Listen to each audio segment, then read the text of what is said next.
Volodymyr Zelensky has now been Ukrainian president for 100 days. His rapid ascent to power from on-screen actor to real-life statesman shook the foundations of the country's political system. Now, you might remember back in March and April this year, millions of voters hungry for change headed to the ballot box in presidential elections deemed free, fair and competitive by international observers. And that's on the backdrop of Moscow's occupation of Crimea and invasion of the Donbass. To all post-Soviet countries, look at us.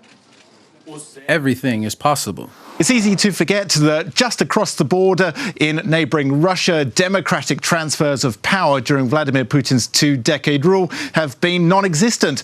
Such a disparity in this political pluralism between the two countries can be demonstrated with this single photograph showing every president of post-Soviet Ukraine, bar one, celebrating the country's 28 years of independence. The only one missing, of course, is Viktor Yanukovych, who fled to Russia during the 2014 revolution. Oh, and then there's Putin. Now, in Ukraine, this reinforcement of democracy and the emergence of a younger generation of voters, appropriately named Zillennials, contrast to the elections in modern-day Russia, where threats and intimidation stifle anti-Kremlin voices and subsequently any sort of real voter choice. Look no further than the recent protests in Moscow. Protests on the street of Moscow. Well, the Russian president, Vladimir Putin, facing now one of his bigger challenges. Security forces clad in protective riot gear forcibly removing protesters from the streets of the Russian capital. They all began in July when local election officials banned the majority of opposition candidates from running for city council. Why? Well, apparently there was irregularities in the signatures needed to run. Tens of thousands of people rallied against this decision, and then there was the brutal police crackdown which ensued. One video showed a police officer punching 26-year-old Daria Sosnovskaya in the stomach while she was being detained. Ох ты ж, нифига себе, ударил девушку. Какой герой! Вы посмотрите, надел маску, ударил девушку, и все ему сойдет с рук. Other protesters were beaten with batons, arrested midway through media interviews, Когда люди не хотят, чтобы их задерживали. or now could have their children even taken away from them.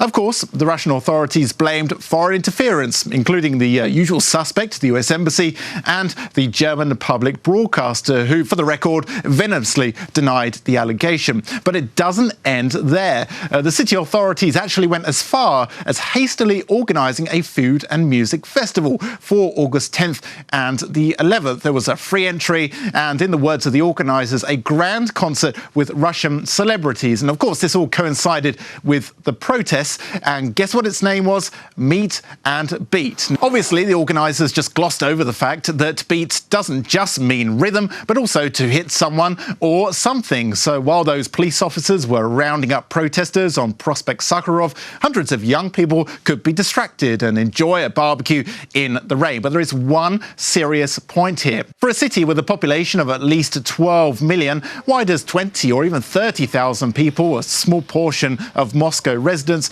really worry the Kremlin so much? Well, Putin has raised the pension age, the economy isn't doing so well, and real incomes are falling. And they all risk denting the popularity of the United Russia Party. But unlike in Ukraine, where people believe getting rid of a president or lawmakers can be done at the ballot box or, in extreme circumstances, through a revolution, in Russia, voters really are apathetic.